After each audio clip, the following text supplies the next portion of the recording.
Hola, ¿cómo están? Invariablemente con ustedes para presentarles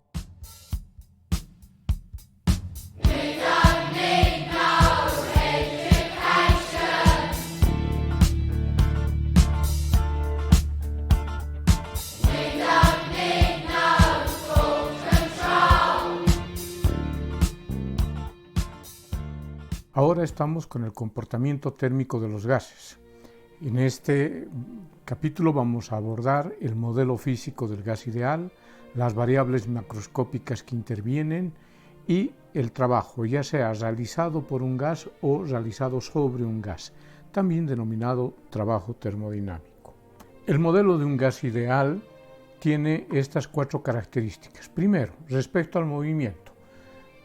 Decimos que las partículas se mueven de manera azarosa, totalmente al azar, tienen un movimiento caótico y ese movimiento lo llamamos movimiento browniano. Lo que queremos expresar en realidad es que no podemos predecir de manera individual el movimiento de cada una de las partículas, sino a través de la física estadística, que una pequeña introducción a eso vamos a hacer en el futuro. Segundo, respecto a las colisiones, decimos que las colisiones de las partículas que componen el gas entre ellas y de estas partículas entre las paredes del recipiente son totalmente elásticas, vale decir que al colisionar, ya sea entre ellas o con las paredes del recipiente, no pierden energía cinética. Respecto a la fuerza, decimos que la fuerza de interacción molecular o fuerza de Van der Waals entre las partículas del gas es insignificante, es decir, la vamos a despreciar y no vamos a considerar estas interacciones que suelen originar oscilaciones entre par de moléculas o entre los átomos de las moléculas. Finalmente, el volumen. Respecto al volumen decimos que si todas las partículas del gas se reunieran en un punto, se concentraran en un punto, el volumen que ocupan estas partículas es despreciable frente al volumen que ocupa todo el gas. Bien, estas son las cuatro características que identifican el movimiento de las partículas de un gas ideal. Respecto a las variables macroscópicas que usamos en el gas, primero vamos a hacer la relación de masa versus moles. Es decir, en vez de usar la masa de las partículas, vamos a usar la cantidad de moles que existe en el gas. Ahora, ¿cómo relacionamos masa con moles? Lo hacemos a través de una ecuación que nos identifica que el número de moles es igual a la masa del gas dividida entre la masa molecular de ese gas. La masa está medida en kilogramos en el sistema internacional y la masa molecular en kilogramos por cada mol en el sistema internacional, de tal manera que n, que es el número de moles, estará medido en moles dentro del sistema internacional. Pero también podemos relacionar este número de moles en función del número de moléculas, es decir, el número de moles será igual al número de moléculas dividido entre el número de Avogadro.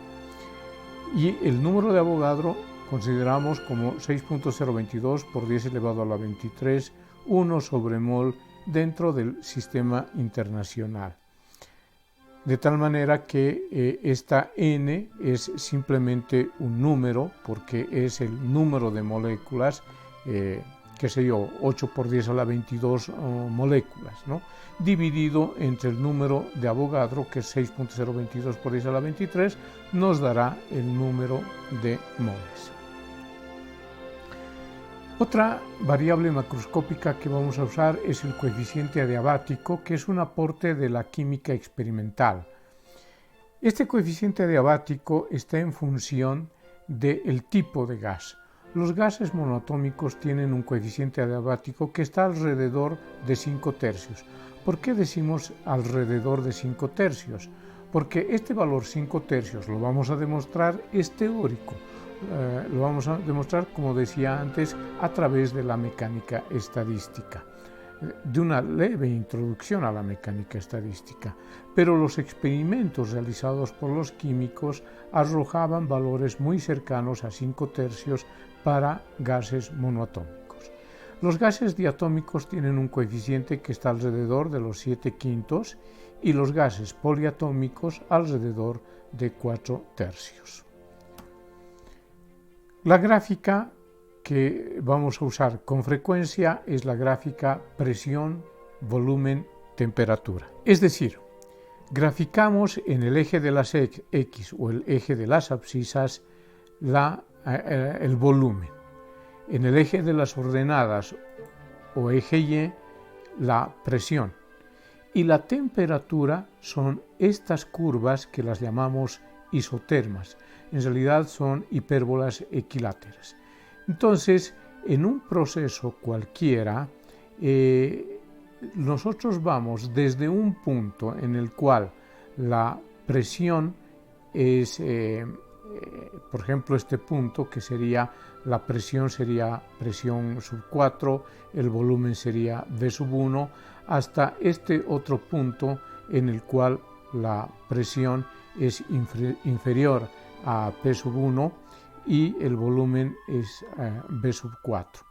Esta es la gráfica de presión, volumen, temperatura. Como es conocido, este volumen en el eje X o en el eje de los volúmenes, este volumen será menor a esta otra marca que es el volumen 2 y este volumen 2 será menor a esta otra marca que será el volumen 3 y así sucesivamente.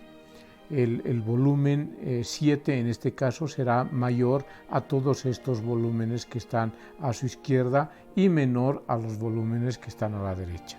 Lo mismo en el eje Y, esta presión P sub 1 será menor que la presión P sub 2 que está más arriba y a su vez esta presión P sub 2 será menor a la presión P sub 3 que está por encima de P sub 2 y así sucesivamente las presiones que están por encima serán mayores y si bajamos en el eje de las presiones serán cada vez menores.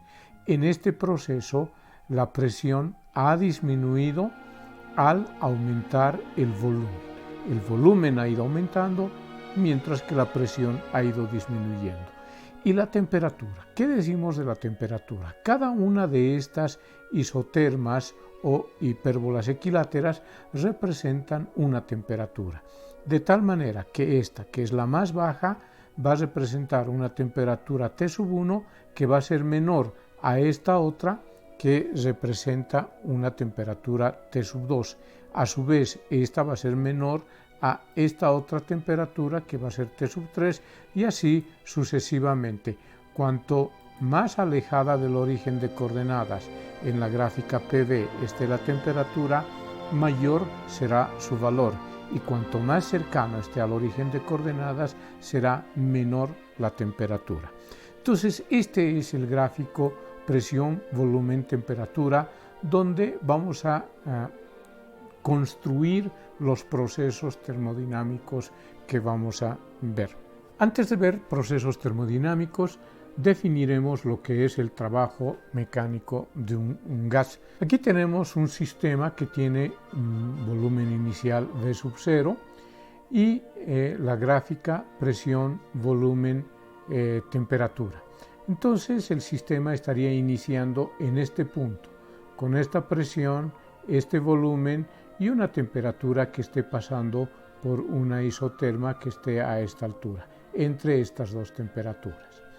Entonces, al aumentar el volumen, es decir, cuando se realiza cierto trabajo sobre el gas o en el momento de la compresión, cuando el gas realiza un trabajo para subir el bloque, hay un recorrido en el volumen, hay un cambio de volumen, hay un cambio de presión y también hay un cambio de temperatura.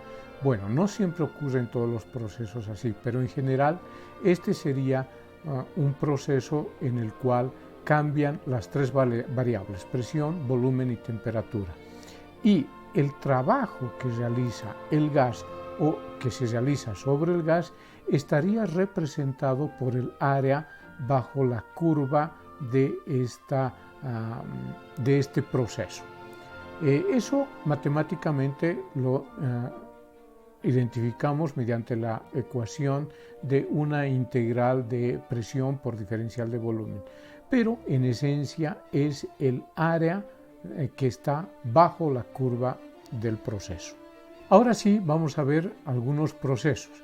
Empezaremos con el proceso isobárico. En un proceso isobárico la presión se mantiene constante, es decir, parte desde este punto con una determinada presión y la mantiene constante en todo su proceso, desde este punto que está a un volumen inicial hasta este otro punto que tiene un volumen final. Pero la presión ni aumenta ni disminuye, por eso es que esta es una gráfica que resulta ser paralela al eje del volumen y nos representa una presión constante.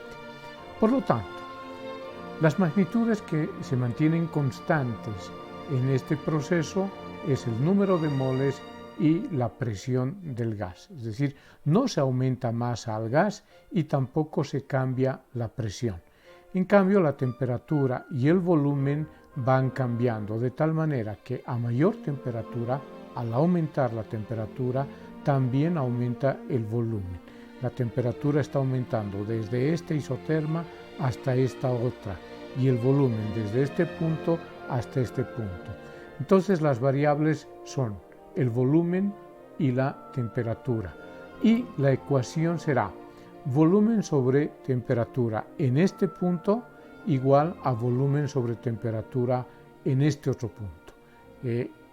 Volumen y temperatura en este punto frente a volumen y temperatura en otro punto. Y el trabajo es una ecuación sumamente sencilla porque se trata de calcular el área que hay en este proceso. Y el proceso me arroja como área un rectángulo, por lo tanto será la presión, que es constante por la variación de volumen. No por volumen, porque aquí hay un volumen inicial y aquí hay otro volumen que sería el volumen final.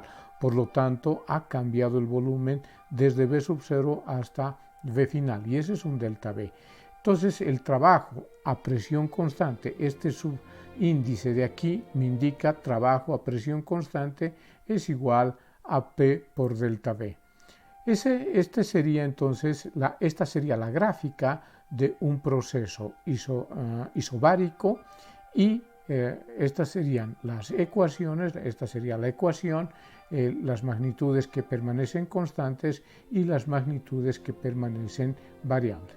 Noten, insisto, en que el volumen aumenta proporcionalmente a la temperatura. El segundo proceso que vamos a ver es el isócoro, es decir, un proceso a volumen constante. Aquí tenemos una gráfica, presión, volumen y temperaturas, en la cual vamos a hacer cambiar la presión y la temperatura porque el volumen va a mantenerse constante. Entonces esta sería la gráfica de un proceso isócoro, es decir, un proceso a volumen constante. Fíjense que ahora el gas ni se expande ni se comprime, ¿no? Entonces aquí el volumen permanece constante y a medida que aumenta la presión también aumenta la temperatura. Entonces podemos decir que la presión y la temperatura varían de manera proporcional.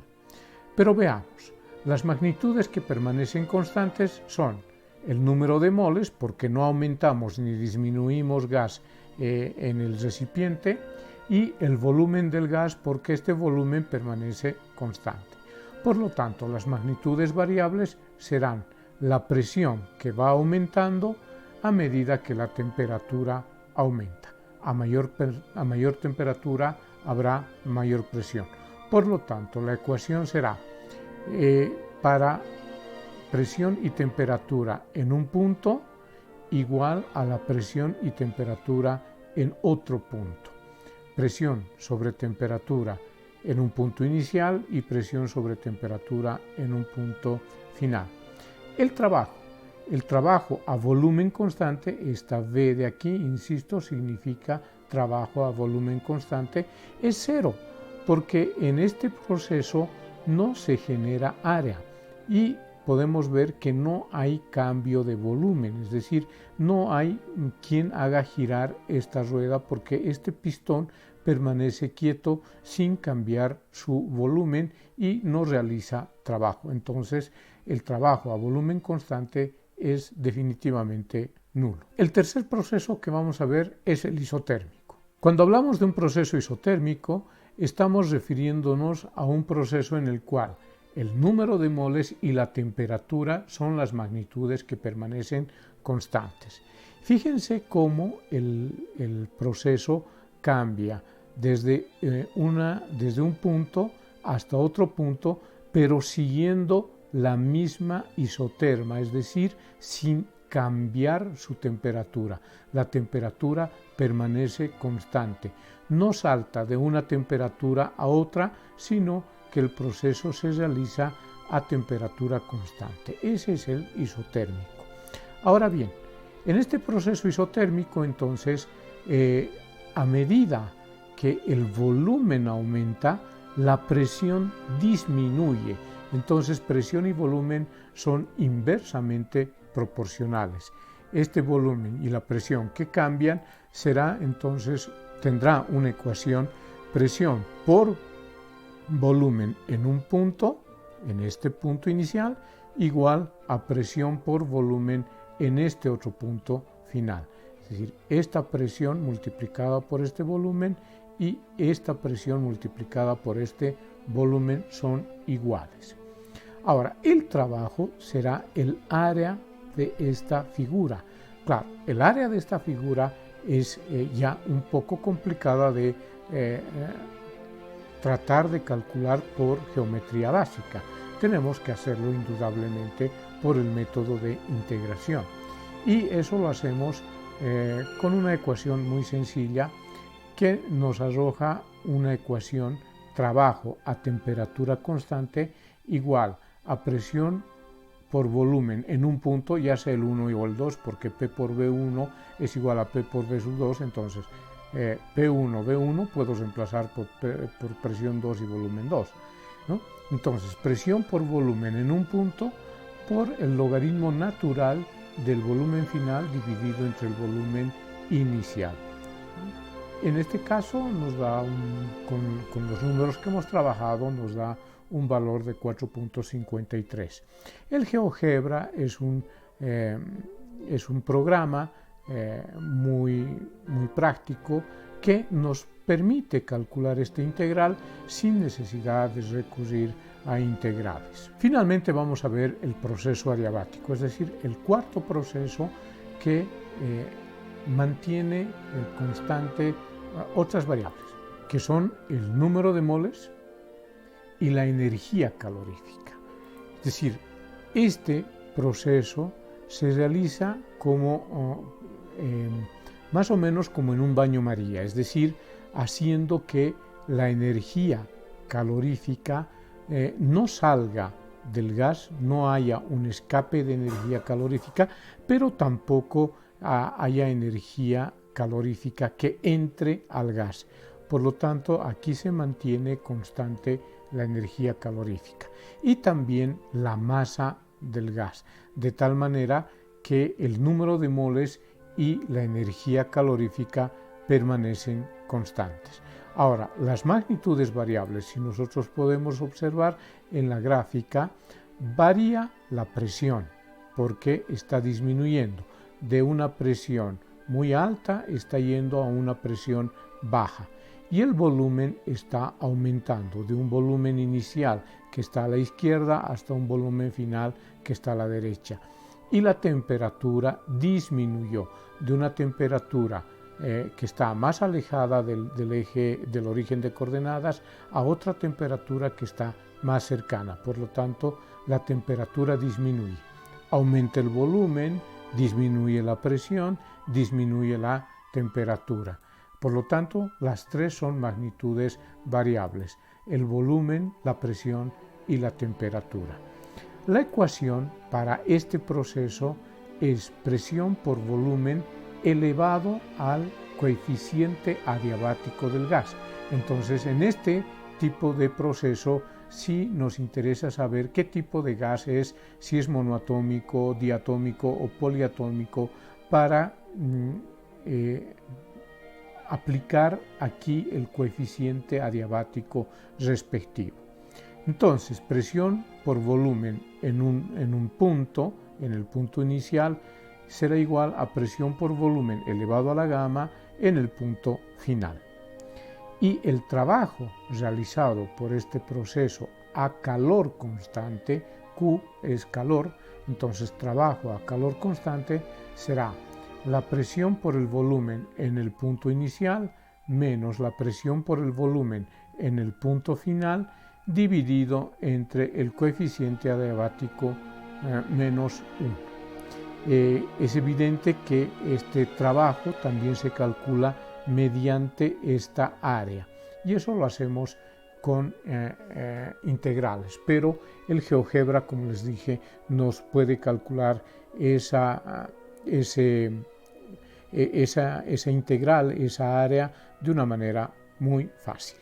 Vamos a ver ahora la ecuación general de los gases y lo vamos a hacer mediante dos procesos. Tengo aquí un gráfico presión, volumen y temperatura.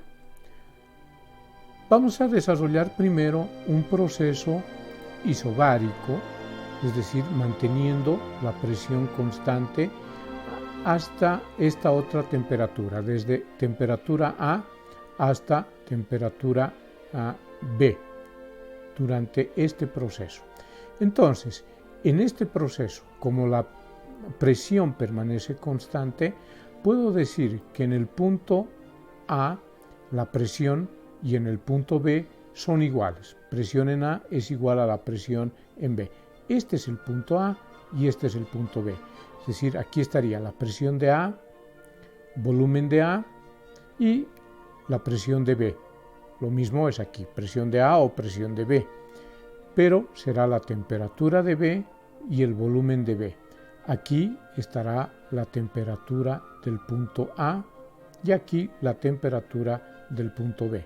Por lo tanto, podemos escribir en este proceso isobárico que el volumen de A dividida entre la temperatura de A, volumen de A dividida entre temperatura de A, será igual al volumen de B dividida entre la temperatura de B. Es decir, el volumen de B o volumen de C es lo mismo y dividida entre la temperatura de B. Despejamos la temperatura B de tal manera que la temperatura A aquí pasaría a multiplicar, el volumen de A dividir y la temperatura pasaría a multiplicar. Entonces tendríamos este despeje. Ahora, si nosotros continuamos este proceso con un proceso isócoro, entonces vamos a cambiar la temperatura desde el punto B, donde habíamos dejado, hasta la temperatura del punto C. Y en ese proceso cambia también la presión. La presión va a cambiar desde el punto B hasta la presión en el punto C. Por lo tanto, vamos a poder escribir la ecuación entre esos dos puntos como presión de A dividida entre temperatura de B igual a la presión de C dividida entre la temperatura de C.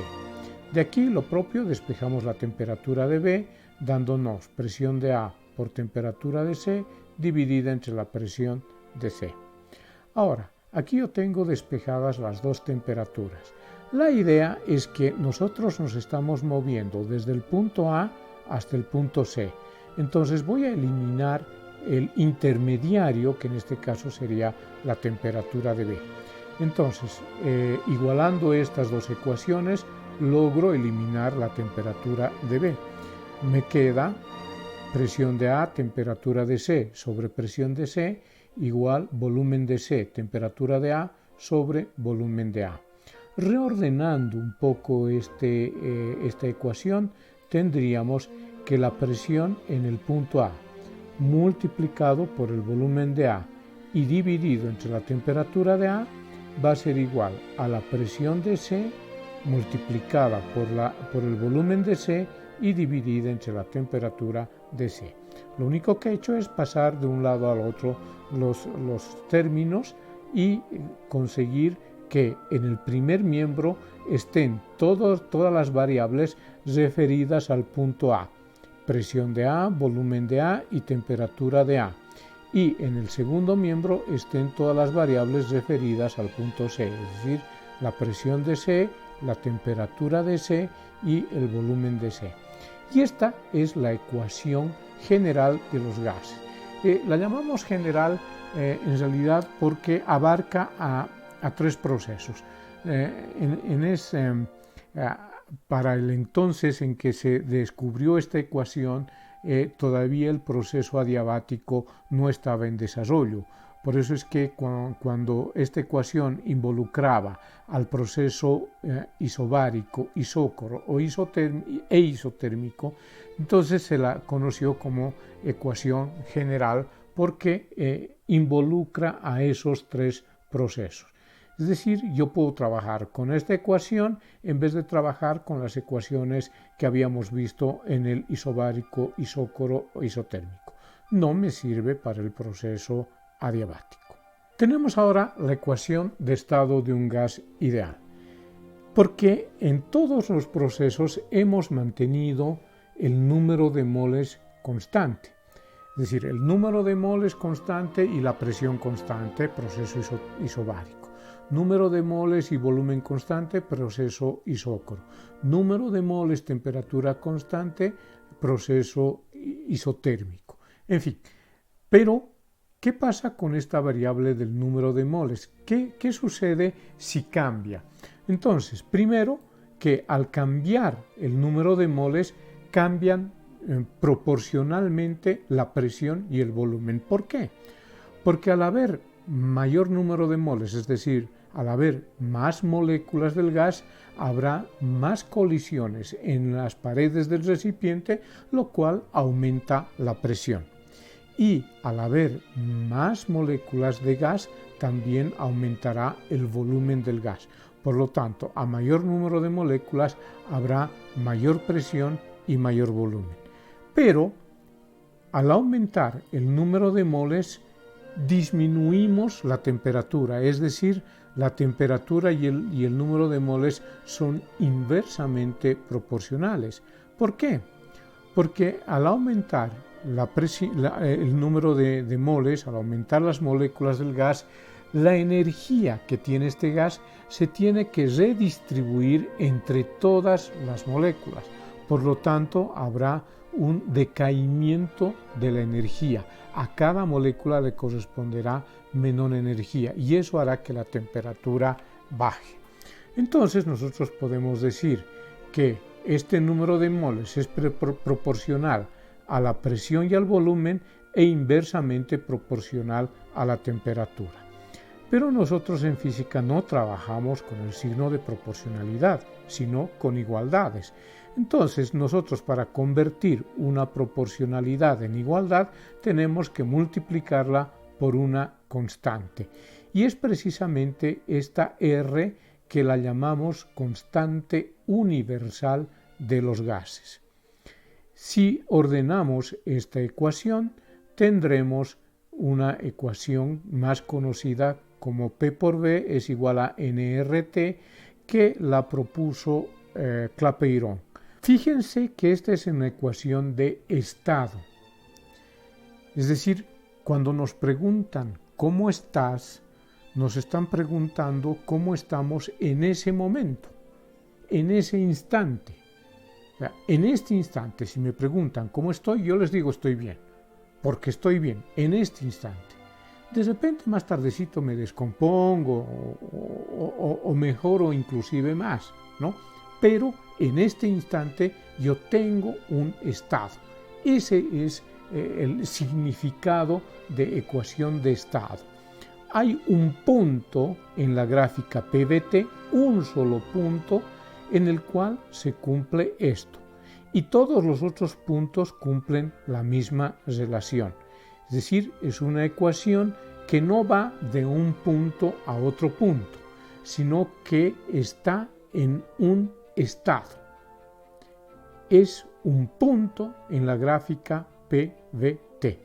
No es como los procesos isobárico, isócoro, isotérmico, adiabático, donde hay un proceso que va desde un punto de la gráfica PVT hasta otro punto de la gráfica PVT.